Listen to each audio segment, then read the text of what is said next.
In today's video, I'm going to teach you how to rotate a page in Adobe Express. If you need to change your design from landscape to portrait or the other way around, Adobe Express makes that process very simple through the resize options. This is especially useful if you've started a project in the wrong orientation, or if you want to repurpose the same design for a different format without rebuilding everything from scratch.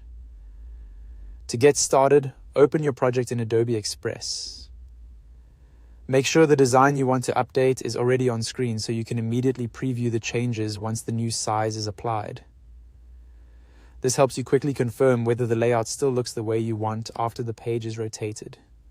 Next, move to the top right area of the screen and click File. From the drop-down menu, choose Resize. When you do that, the Resize panel will open on the left side of the workspace. This is where you'll control the page dimensions and orientation.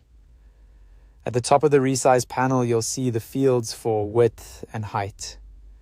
If you want to rotate the page by switching its orientation, a simple way to do that is to swap the current width and height values. For example, if your design is wider than it is tall, changing those values so the height becomes larger than the width will turn it into a portrait layout. If you're going from portrait to landscape, you'll do the opposite.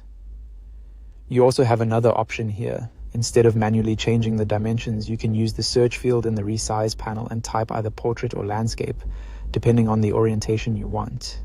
Adobe Express will show matching size options in the results, and you can select the one that best fits your project. This is helpful if you want a standard format and don't want to guess the ideal dimensions. Once you've chosen the new size or updated the width and height, look at the bottom of the panel.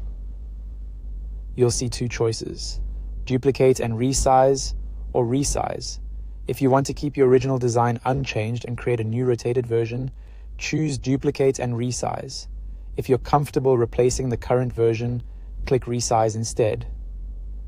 After that, the page will be updated to the new orientation, and that's it. Your Adobe Express page is now rotated. As a final tip, take a quick look over your design after resizing, since some elements may need slight repositioning to fit the new layout neatly.